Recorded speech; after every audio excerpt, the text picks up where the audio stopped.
Bismillahirrahmanirrahim. Assalamualaikum warahmatullahi wabarakatuh. Alhamdulillahirabbil alamin. Allahumma shalli ala sayyidina Muhammad wa ala ali sayyidina Muhammad. Kita berjumpa kembali di konten IBG. Insyaallah kita akan menjawab pertanyaan yang masuk kepada kami. Assalamualaikum warahmatullahi wabarakatuh. Izin bertanya Gus, bagaimana cara kita menyiapkan anak yang lulus dari pondok pesantren untuk siap menghadapi pergaulan di dunia luar? Karena mereka terkadang masuk di kampus universitas yang di situ bercampur laki dan perempuan. Bismillahirrahmanirrahim. Kita ini memang hidup di zaman akhir. Yang kata para guru-guru kita, sebisa mungkin kita menghindari diri dari dosa, tapi pasti terkena debu-debu dosa. Kenapa? Karena ada banyak sekali sesuatu yang tidak bisa kita hindari sebagai konsekuensi hidup di zaman sekarang, yang itu kalau dihukumi serius dalam hal syariat, banyak akad-akad yang tidak terpenuhi syarat. Banyak akad-akad yang fasad, banyak akad-akad yang rusak, banyak akad-akad yang batil, dan itu mau tidak mau kita hadapi. Semisal kita mau tidak mau menggunakan air dari perusahaan tertentu. Apa akadnya? Akadnya adalah kita menggunakan dulu, lalu kemudian sistem tagihan. Berarti ini akad apa? Akad pinjam meminjam. Berarti kita pinjam dulu, hutang piutang, kita hutang dulu, dihitung sekian-sekian, nanti setiap akhir bulan kemudian kita disodori tagihan. Tapi di situ ada perjanjian, kalau sampai kita nggak bisa bayar maka ada dendanya. Selain ada sesuatu yang wajib berupa bayaran tagihannya, juga ada dendanya. Nah, akad seperti ini kan akad yang fasad di dalam Islam. Dan mau tidak mau kita berada pada sistem tersebut. Listrik juga demikian dan lain-lain juga demikian. Bahkan gelas yang kita beli secara halal, gelas ini dibuat oleh pabrik, yang pabriknya di dalam permodalannya juga menggunakan uang dengan sistem ribawi dan lain sebagainya.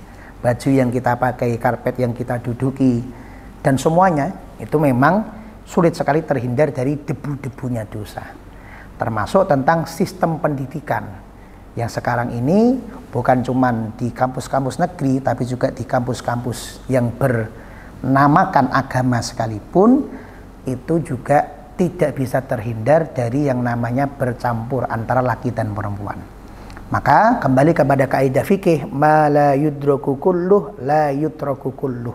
Sesuatu yang tidak bisa kita pegang dan raih semuanya, maka bukan berarti kemudian dilepas semuanya. Artinya semampunya, semaksimalnya kita usahakan.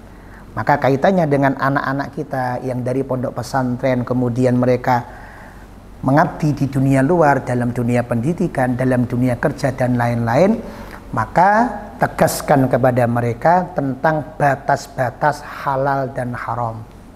Oh, di kampus satu kelas sama, campur dengan laki-laki dan perempuan, maka pilihlah circle, pilihlah kelompok yang di situ banyak laki-lakinya dan sebisa mungkin yang suka sama-sama pengajian.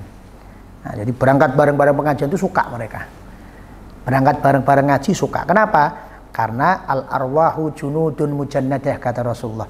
Kita ini akan kumpul sesuai dengan apa hobi kita, apa kesukaan kita, apa prinsip kita. Orang yang hobinya menyepelekan kumpul dengan laki perempuan yang nanti akan kebablasan. Maka kita walaupun kepepet masih melakukan, tetap mencari circle yang sama-sama menjaga.